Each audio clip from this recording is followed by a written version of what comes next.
Introducing Royal Caribbean's newest ship, Icon of the Seas, the ultimate family vacation.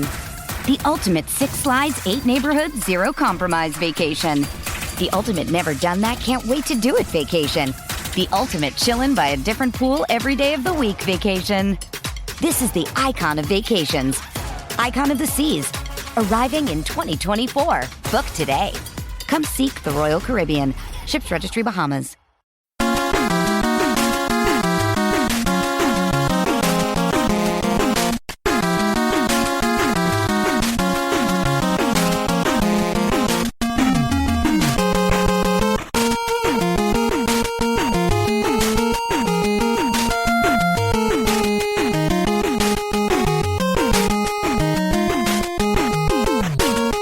Hello again, hockey fans. Are you ready to brave the wild? With me, your host, Paladino Joey.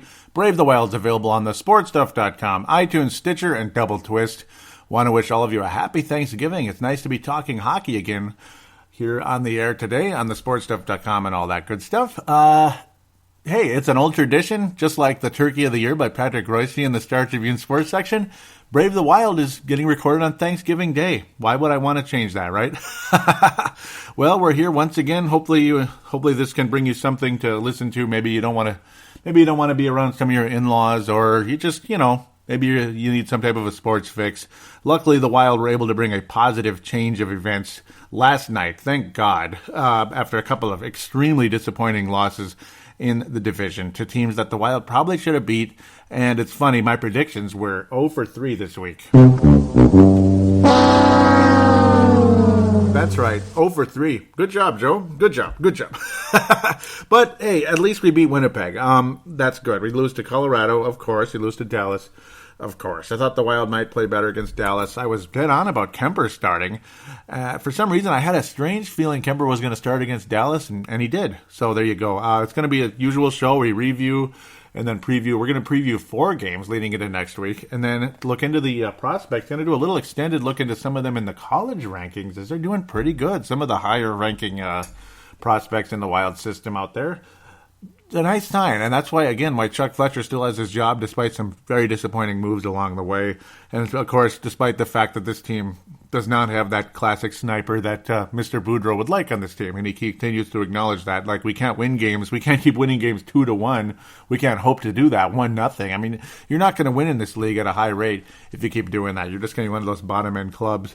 Believe it or not, though, at the end of the past 3 games, the Wild are back in the division lead category. How's that possible? Well, I guess luckily everybody's close to each other, I guess. Luckily, that's exactly what is going on. Kind of a logjam, except for the frickin' Colorado Avalanche now Chicago Blackhawks are starting to take over again. Oh, goody. And then the New York Rangers and Montreal Canadiens over in the Eastern Conference with the Blackhawks are right now the top seed, would be the top seed in the Western Conference. Edmonton Oilers continue to lead their division. It's about frickin' time, because remember, every year I kept picking them as a team on the rise. Well, they finally are. It took a long time, but it finally happened. The Minnesota Wild start things off in Colorado very positively, at home hosting Colorado, start things off very positively. They are pretty much the aggressors, which is great. The Wild responding to Bruce Boudreau saying we need to stop with this 1-0 crap. And then the Wild scored 2 goals in the first period, which is great. Or actually, 2 goals to start the game off. I keep going crazy here. Charlie Coyle finishing off a power play, as again, the power play had been struggling for so long, but the Wild do get a couple of power play goals in the past 3 games here. Coyle finishing off a nice centering pass from Jared Spurgeon. It actually bounced off a defender, but hey, he'll take it. 5th goal of the year. Nice to see Charlie Coyle lighten the lamps again, as he'd been quite quiet for a while. Still one of the leading scorers on the club. And then I swear, these guys listen to Brave the Wild, because it just keeps happening. I talked about how Grayovac is just like Pulkkinen now. 8 games in, sure, he scored in really early, first game for him. Pulkkinen, I believe it was his second game with the Wild. He scored real early and then never again. Just 1 goal, no assist, 8 games in, still 1 point. Grayovac with a fairly nice highlighter with his first NHL goal. And then what happens? He puts on an even better highlighter here. This is the real deal. Brody and Dumba just simply moving the puck forward to Grayovac. He kind of goes against the wall,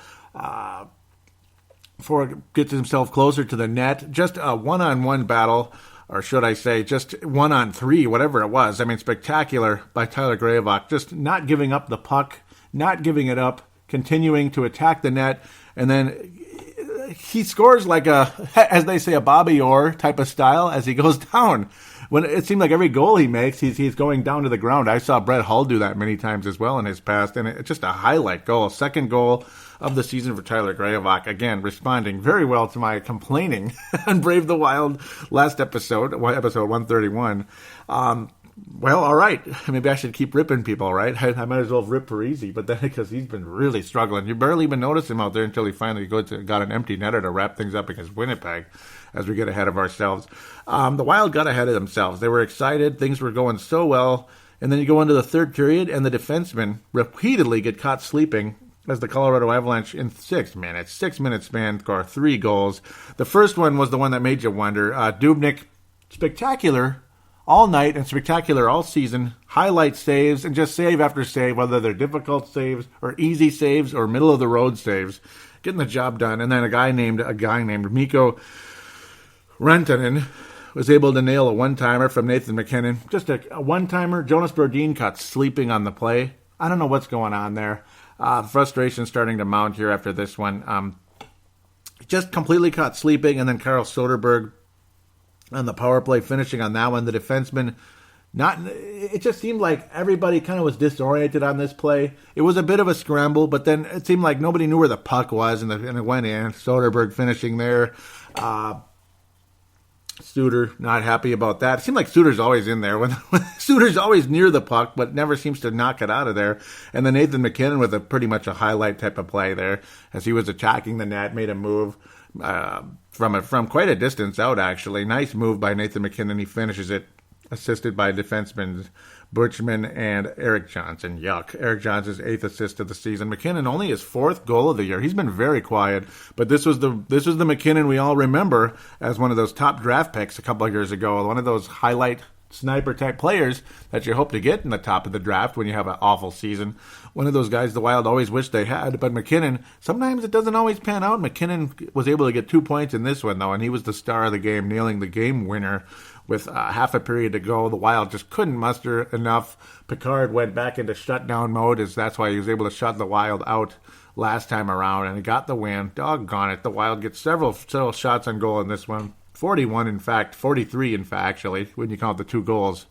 Really peppering Picard, but Pickard, actually, was able to knock the puck away many times, make the save, and, of course, freeze the puck, which is so frustrating when you're hoping for that juicy rebound because there's no rebound to get, as Picard froze the puck time and time again, and the Wild ran out of time, and they don't get a damn point against the Colorado Avalanche when they led by 2 goals. Boudreau just beside himself, like, what the hell is it going to take here, guys? Come on. Defenseman fell asleep. Let Devin Dubnyk down in this one. Terrible. Drove me nuts, drove Boudreau nuts, and I'm sure the players were pissed off too. I'm sure they were because they care so much, right? Well, they do, but I don't know. Sometimes you wonder when you see defensive lapses like that. Drives you absolutely up the wall. The Wild head to Dallas, Texas. Oh, they get a point and everything. You know, I was talking about this going to a shootout, wasn't I? And I thought the Wild were going to win it. A shootout or overtime, whatever it is. You know, extra period, extra play. It did go to extra play, but the Wild don't win this one. Jamie Olesiak, like whoever that is, right? Getting his first goal of the year. No, I'm in developing player with Dallas there. Another situation where it was a scramble down there for the puck. Nino Niederreiter nailing another power play goal. Nino Niederreiter back with Granlund and Koivu, as you saw this line on occasion. And this is in the power play. It's a nice combination. This was the game where, of course, this was after the Colorado game, Boudreau said we need to switch things up, and he did, putting Parisi and Coyle back together with Eric Stahl. That's kind of a cool group. So Niederreiter sent back down to the second line, or actually the third line, with Pominville and Eric Halla, because the line had a ton of success under Torchetti last year, and Boudreau basically figuring why not go for it. And like I predicted, Eric Halla did score in this game.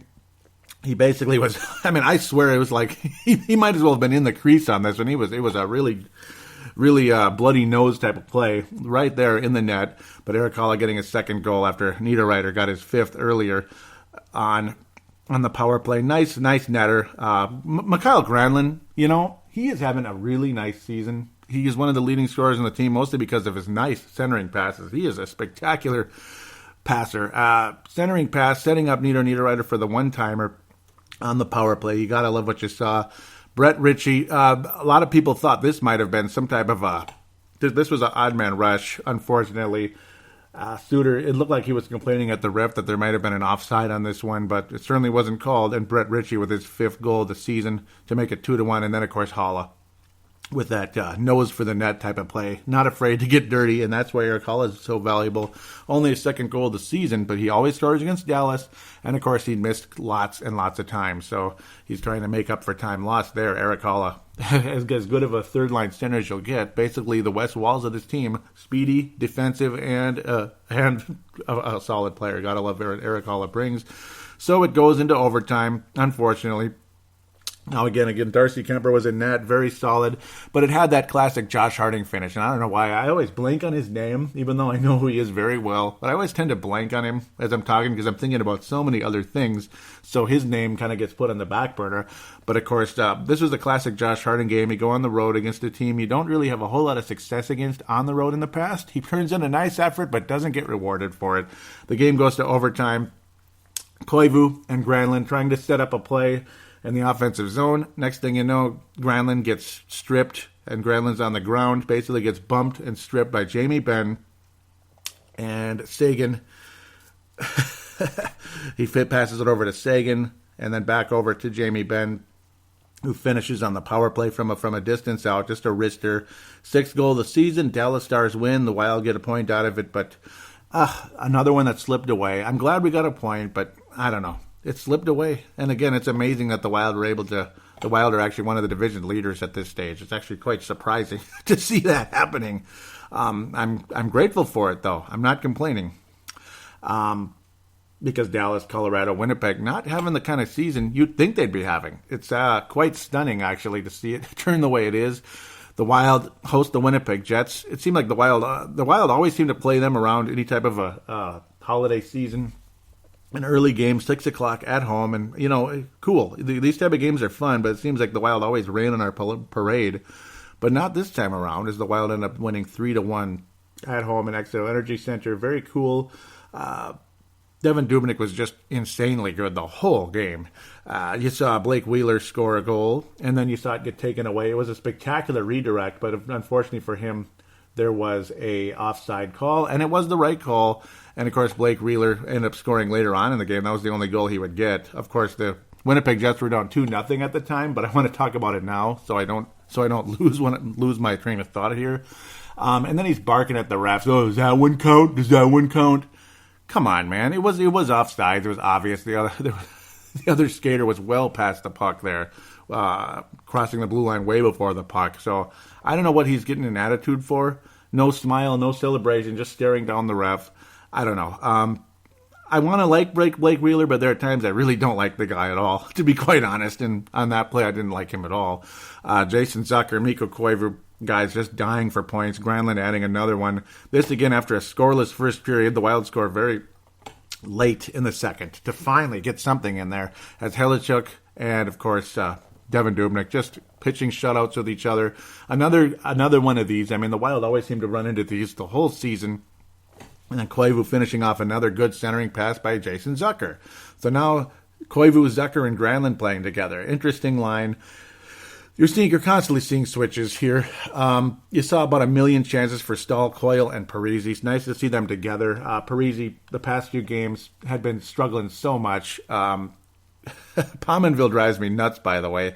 That was on the goal earlier this week where Pominville, hitting the post time and time again, hit the post in this one. Coyle hit the post about 3 times against the Winnipeg Jets.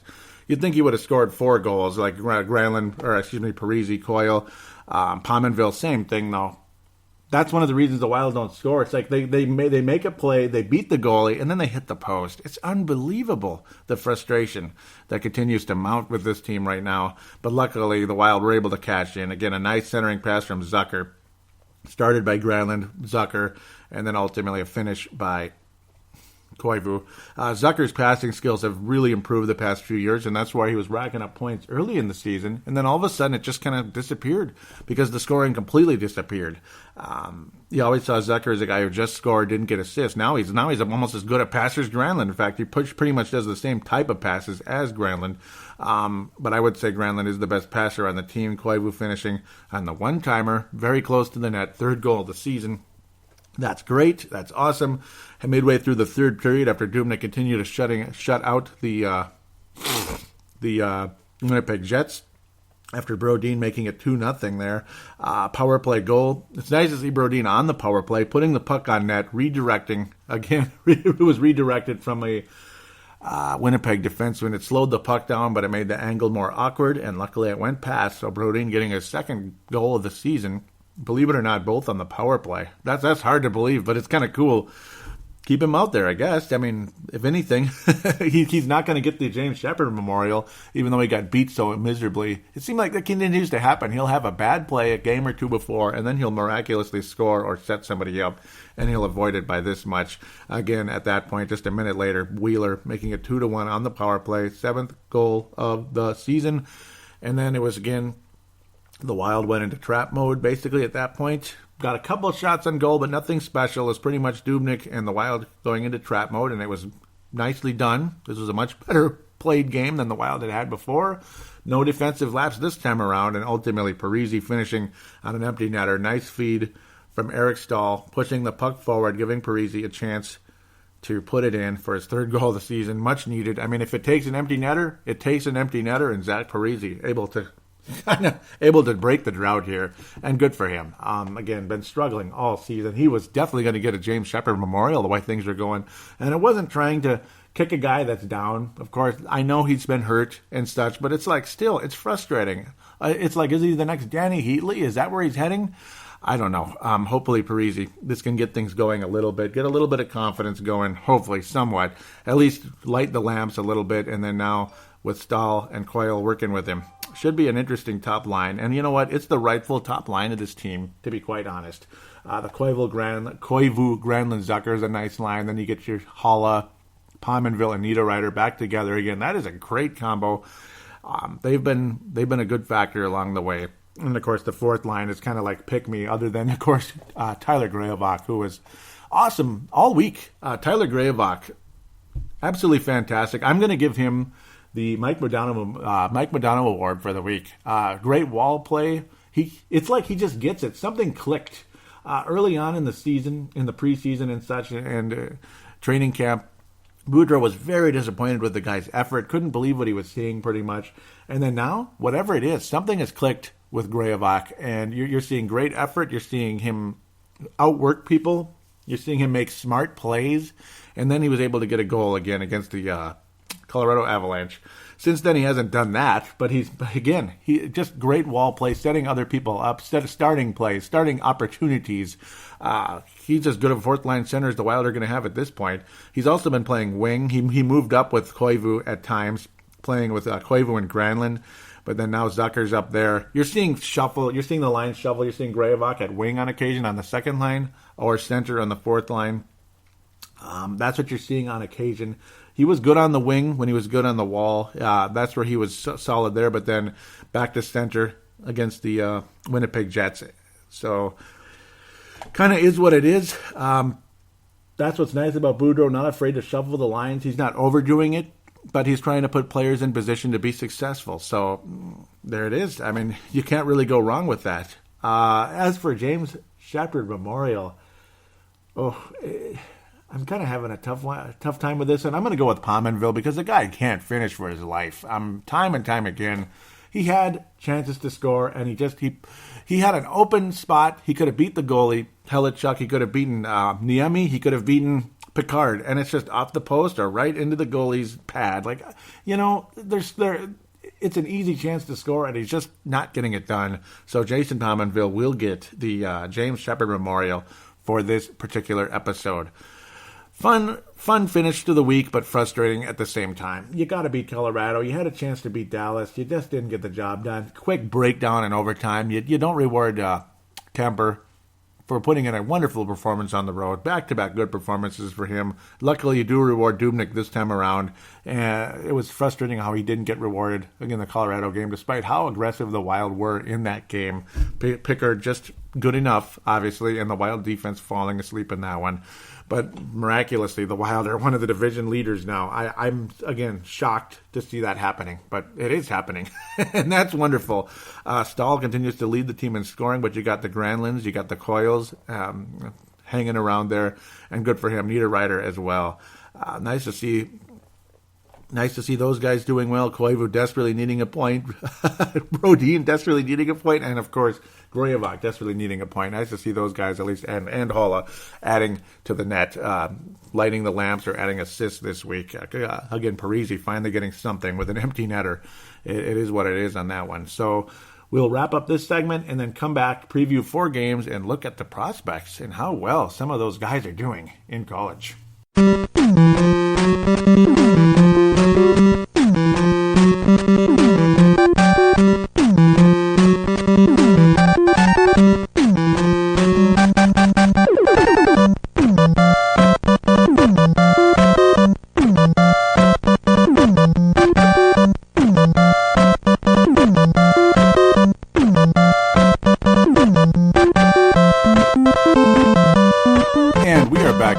The Wild, segment number 2, preview and check in on the prospects. Want to welcome the Las Vegas Golden Knights to the NHL, by the way. There were all kinds of possibilities at the time. The guy wanted Black Knights. That was Foley there. Bill Foley wanted the Black Knights, an army type of name. Ended up with Golden Knights, kind of like the castle and stuff. You have the shield and then the helmet. Looks cool. And then the secondary logo is awesome. You got a kind of that Vegas logo, that star that you see on the strip. And then, of course, 2 swords coming in. Very cool. Their secondary logo might end up being more popular than their regular logo, but whatever it is. I've always liked Nevada. Yeah, I mean, I like the climate there, dry and hot, stuff like that versus rainy and wet like Seattle. Yuck. The only thing I wouldn't like is there's no winter, but you get the idea. But yeah, very cool. A lot of people making fun of the name. I don't know why. I think it's fine. The other possibilities were Desert Knights and Silver Knights. Silver might have been kind of cool too. Desert, I don't know. I mean, maybe they would have came up with something kind of neat with that one, though I don't know about any Desert Knights too well. So it would have been weird. I had a feeling that was what it was going to be because it's Nevada, but, well, it wasn't. So whatever. The Wild, so I just had to get that across. I don't know why people are ripping the name so much. Pittsburgh Penguins. The Wild host the Pittsburgh Penguins on Black Friday. Hopefully it's not Black Friday as in the Pittsburgh Penguins are beating the crap out of the Wild. Hopefully the Wild get the job done again as the Wild surprised the Penguins just a couple of weeks ago. Phil Kessel leading the way at this stage, but Crosby had missed 6 games at the time. Kessel's really been an unbelievable asset to the Penguins. I always thought a team that was already kind of funny with the chemistry there, that he was going to screw it up even worse. Instead, it's gone the opposite way. The Penguins are one of the best teams in the league, and they rightfully won the Cup last year. Malkin still way at the top there. Matt Collin, 10 points. 4th line, 3rd line guy, 10 points on the season in 20 games. Oh, I wish he was here so much. Wouldn't that have been awesome? Unfortunately, he's not. You might be seeing the next Vegas Golden Knights goalie on the Pittsburgh Penguins, just like how the Stars wound up allowing us to have Manny Fernandez during that expansion draft. Vegas is going to have more possibilities, I think, this time around than even the Wild did, because the Wild really didn't have that many names. They ended up just taking old guys and letting them go, like Mike Vernon, the former Calgary legend, stuff like that. But Marc-Andre Fleury is a big name. His numbers haven't been that good, though. The thing is, if they lose Matt Murray and they might be stuck exposing him, boy, they're going to regret that forever. I mean, Matt Murray deserved the Conn Smythe Award last year, I thought. And he's not been getting the games in net, yet the Penguins scoring is so good, it doesn't matter. Fleury averaging 3.18, Matt Murray 1.58. Way better in net. But Fleury, again, facing a ton of shots. Pittsburgh's defense is definitely one of their weaknesses, other than, I guess, their forwards take the puck away. I would like to believe the Wild could beat the Penguins, but boy, they put a romping on the New York Rangers. They're pretty good on the road. 6-1 victory over the other really good team in the Eastern Conference, the Rangers. 6-1 ass kicking just recently. Man, yes, the Wild can win the game. Will they? I don't know. They did so well last time around. I wouldn't be surprised if the Penguins send a message, but I don't know. Should I come out in good faith, pick the Wild to win? Like, put it this way. If Marc-Andre Fleury's in net, the Wild will win. If Matt Murray's in net, the Wild will not win. If Matt Murray should be the starting goalie for the Pittsburgh Penguins long term, but Marc-Andre Fleury's making a lot more money. That's one of the problems. It's one of those things. I mean, you're kind of stuck. You signed these huge contracts, like with Nicholas Backstrom with the Wild, stuff like that. Maybe Josh Harding should have gotten more games than he did, that type of thing. And of course, Harding was inconsistent, like Kemper, for crying out loud.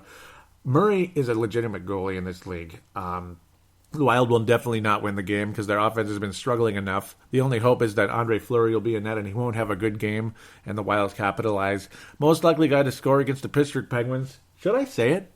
I'm going to say Zach Parise. I think he's going to respond. I think he's going to improve.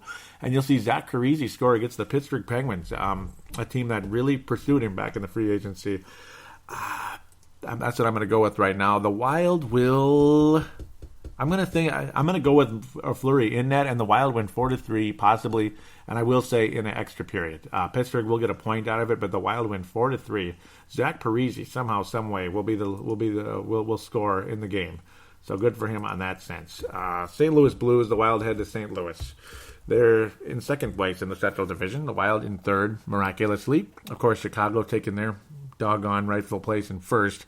Nashville and Dallas and Winnipeg and Colorado all breathing down the Wild's neck. 21 points for Nashville and Dallas. The Wild have 22, by the way. 20 for Winnipeg, and the Wild will rue giving those 2 points to Dallas. The Wild should have won that game. Winnipeg with 20, Colorado with 18. Giving Colorado points. Luckily, we did not give Winnipeg points. St. Louis 3 points ahead of the Minnesota Wild at this stage. Jake Allen has been, well, he's been solid, but the Wild know how to beat the guy. That's where the hope comes in. But then you got Vladimir Tarasenko, Kevin Shattenkirk, guys that have beaten the Wild many times in the past. Paul Stastny's been nothing short of disappointing since joining the St. Louis Blues. The Blues recently lost to the Washington Capitals, but of course they're one of the top scoring teams in all of hockey. It's almost like I should go with a loss for the Wild against Pittsburgh. Maybe I'll go with 4-3 loss against Pittsburgh. The Wild maybe sneak out a point in that one. I think the Wild can beat St. Louis. I think they can. I think the Wild... I mean, just the thing is, Jake Allen's 9-3. I don't know how he's doing it. He's having a strong season. 2.33 goals against average. He is inconsistent. The Wild do know how to beat him. That's where I'm going to go with. I think Pittsburgh will respond and beat the Wild, but then the Wild win on the road in St. Louis on Saturday, November the 26th, back-to-back. Maybe you'll even see Kemper in net for that one. Though you'd probably want Dubny considering how well he played against St. Louis historically. I don't know. I'm going to go with the Wild win in St. Louis, loss to Pittsburgh. I'll switch that around, but Parise will be the most likely guy to score. Against the St. Louis Blues, I mean, Tarasenko definitely leading the way. 9 goals, 22 points in 21 games. He's on pace for about 84 points on the season. After that, though, it drops off significantly. Nobody else really playing that great. Shattenkirk has got to be Shattenkirk's one of the top players on the team, without a doubt. One of the best defensemen in the NHL. He is absolutely awesome. Wild could really use a guy like that. Even though we're very good on defense, we're not that top heavy. Ryan Suter is a good player and everything, but I don't know. Shattenkirk would fit in pretty nicely with this team, wouldn't he? I'll pick the Wild to win this one. It's going to be low scoring. I'm going to go with a 2-1 victory for the Wild on the road in St. Louis. You'll see Dubnyk have a great game. Maybe Kemper will go against Pittsburgh. I have no idea what's going to happen in that one. Don't be surprised, actually, to see Kemper obviously play in one of those two. The odds are very high. I don't know, but I'm going to go with, I got a sneaky feeling maybe Kemper turns in a beauty against St. Louis. A 2-1 victory for the Wild. Tarasenko, the odds of him scoring, obviously very high. He always beats somebody on the Wild. Most likely got to score for the Wild in this game is going to be Erik Haula, not Eric Stahl. Erik Haula is going to score against the St. Louis Blues. Got a good feeling about that. So Tuesday, November the 29th, the Wild head to Vancouver. The Canucks have not been very good on the season, and that's good news for the Wild. Chances of them winning this game, very high. The Wild have been 1-1 so far since the week started. At this stage, again, I will say lost to Pittsburgh, victory over the St. Louis Blues. Vancouver, well, they surprisingly have 18 points. They've won a couple games of late, but overall they're not very good. They took care of business against the Arizona Coyotes, who are awful right now. Gosh, I can't believe it. Arizona and Nevada are both going to have a hockey team now. I used to always joke about all that heat. No, they're going to go to the rink and it's going to be a pond. Yeah, that would be awesome. Ryan Miller and Jacob Markstrom have been platooing for the Vancouver Canucks. Markstrom has a better record, but his stats are all worse. They're just scoring more for him, I guess, at this stage. He's 5-3, winning record. Ryan Miller's been snake bit with games that just the team's not been scoring when they need to. The scoring is down. The defense is down. There's no excuse for the Wild to not win this game. Marcus Granlund is now on the Vancouver Canucks, no longer on the Calgary Flames. That is the slightly younger brother of Mikhail Granlund. Kind of cool. Wouldn't mind having him on the team actually, but maybe it's not for the best. Louis Eriksson, the former star and Boston Bruin, a member of Vancouver, but nothing going so great. The Sedin brothers, I mean, they're solid at this point, but they're not the stars they were in the past. And after that, there isn't all that much to brag about with Vancouver. No young, hot prospects on the roster. They might get one now if they continue to stink. The goalies haven't been doing very well. Just nothing spectacular to say about Vancouver. And for me, this is a you better win type of game. You can't call it a must win, but it's a you better win. You better win this game, as far as I'm concerned. Daniel Sundin is the guy leading the team in scoring with only 13 points. Again, only, right? The Wild could use him. Sure, they could. He'd be at least like an Eric Stahl level, but just nothing great going on. Of course, Sedin brothers have been a pain in the ass for the Wild for all eternity. So that's the only thing right there. They might set up something. They'll probably find a way to score a goal. One of those two guys will probably put the puck in. Against Vancouver, though, most likely guy to score in that one, we'll go with Nino Niederreiter. Will score a goal against the Vancouver Canucks. I think, Dubnyk will be back in net, and the Wild should play a solid game.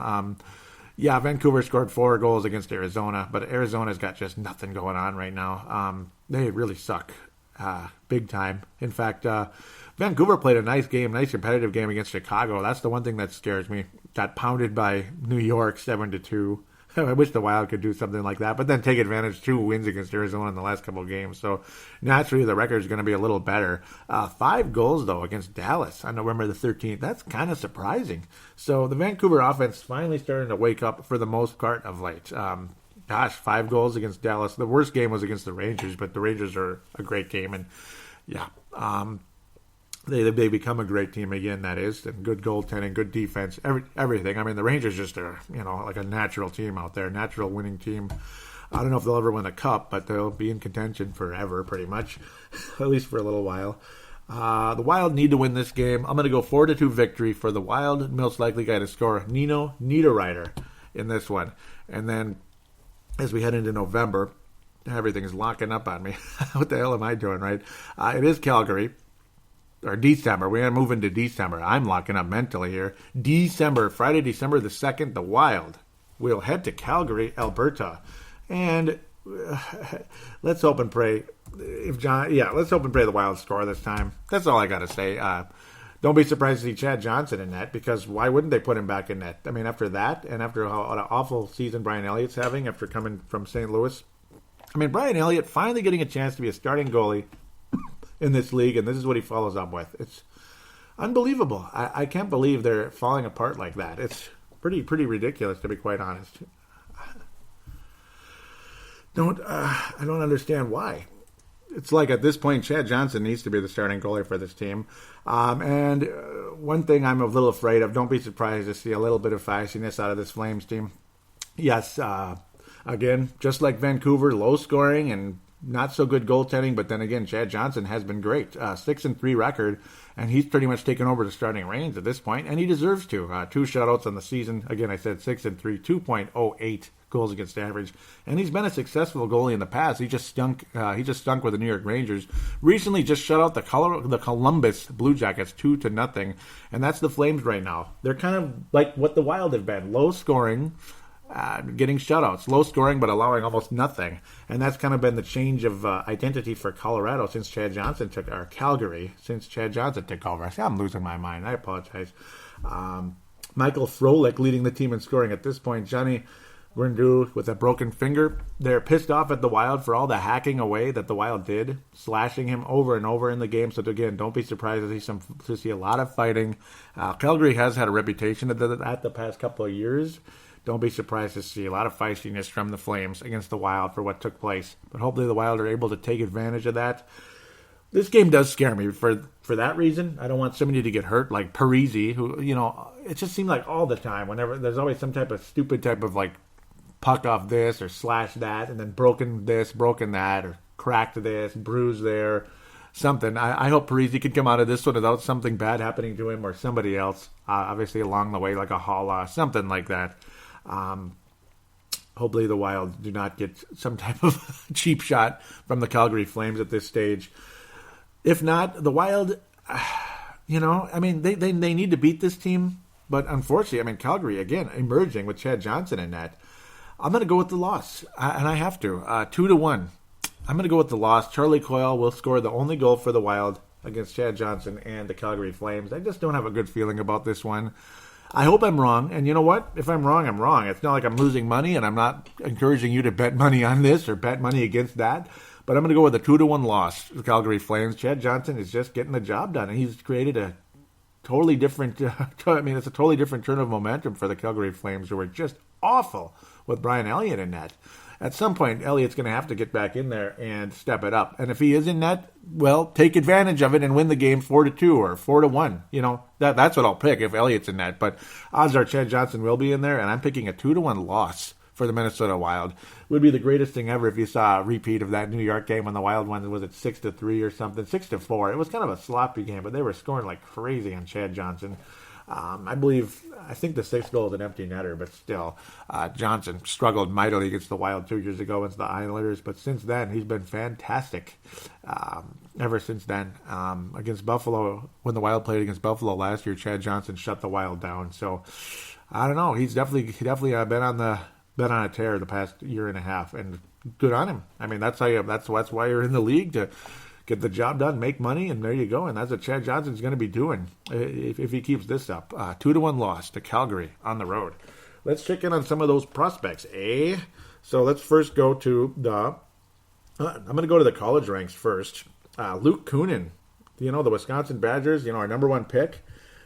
Very strong. 10 games, 10 points as a sophomore. 6 goals, 4 assists so far. Been playing very strong for the very improved Badgers team. Remember, Kunin had 19 points last season as a freshman for the Badgers. Sokolov's got me really excited. Remember that sleeper pick from Russia that was supposed to be a top prospect? He was supposed to be a top first-round type of guy. And then people questioned his effort. They thought he was lazy. And, and he just kind of has that laid-back Russian mentality, which is not a racist comment. So please don't come at me with that one. But he's been crazy good. 19 games with the Sudbury Wolves. Yes, it's the OHL, but 14 goals, 17 points in 19 games. 14 goals in only 19 games. He's already about halfway to the 30 he got last season. Very cool. Hope they can keep this up. That's nice. Get him on the Iowa Wild maybe next year and see how he succeeds there. Eriksson Ek is back in the EuroLeague, and he's doing okay there. He scored a goal in his first game there, just like he did in Iowa and just like he did with Minnesota. Pretty funny. Jordan Greenway with Boston University. How about that? That son of a gun is kicking ass. 12 games at Boston University, a very prominent college franchise or college program out there for the hockey. 6 goals, 7 assists, 13 points to start out the season. He has been awesome. He's a big power forward who I think could be something really good in this league, hopefully someday. Maybe a better Tyler Gravelock. How about that? 6'5", 222, physical, strong, and he's a fantastic passer. He's already eclipsed the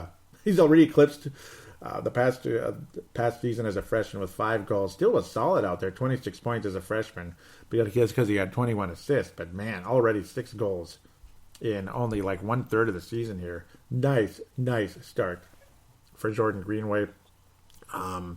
Really been happy with those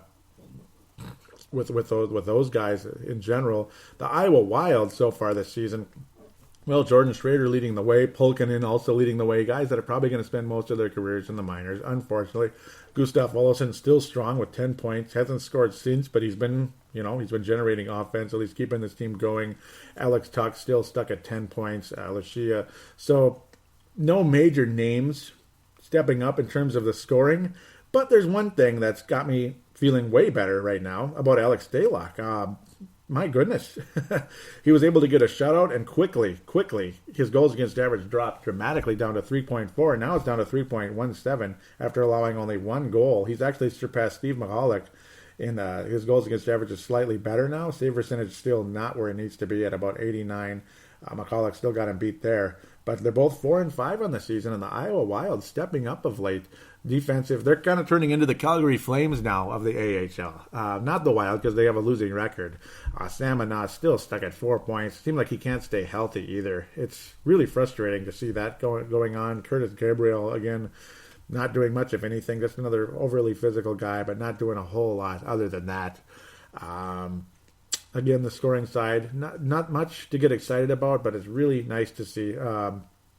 Really nice to see Stalock kind of regaining what he can do out there. I mean, everybody knows he's an NHL caliber goalie, so to see him getting his ass kicked out there to start things out, it was like, what the hell? I mean, just getting his ass kicked to the AHL level, 4 goals a game, but he's turning it around. Adam Gilmore adding a couple points the last week, and that's pretty much about it for the notables, because I know Gilmore He was a fairly high pick a couple of years back.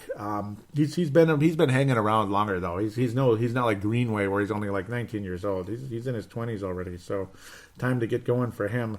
Lucia again quiet. There was a nice little production on him, and I was thinking, well, they were calling him a future star, rising star, and I'm like, no, not really. Let's get there, okay? Let's get there.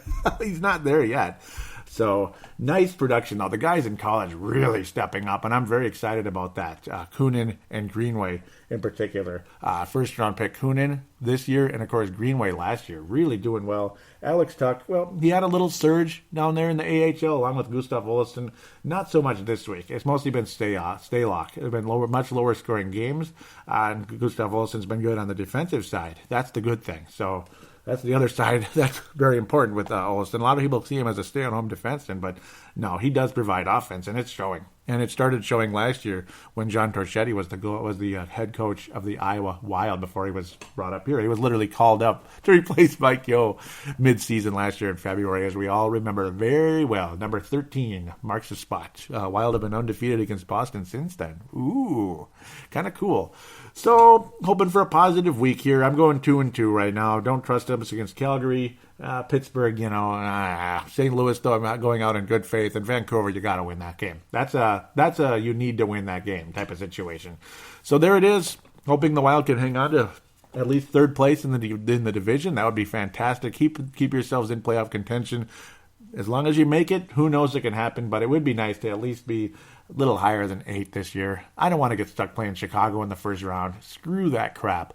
I would love our chances against Edmonton, though. In experience, mostly kind of young guys, I think the Wild could beat them in a playoff series. I do. And then you go from there, hope for the best. So there it is. There's also that fresh, new, and exciting loosey-goosey aspect though, of Edmonton, which could carry them on a playoff run. But I do think a grizzled, frustrated, and hungry Wild team could beat the Edmonton Oilers in a playoff series. Maybe we'll see them in the second round. Then we could go to the conference final. Hell yeah. But we'll worry about that when the time comes. Thank you all for listening. Happy Thanksgiving. Hope you're enjoying the turkey, or you already have, whatever it is.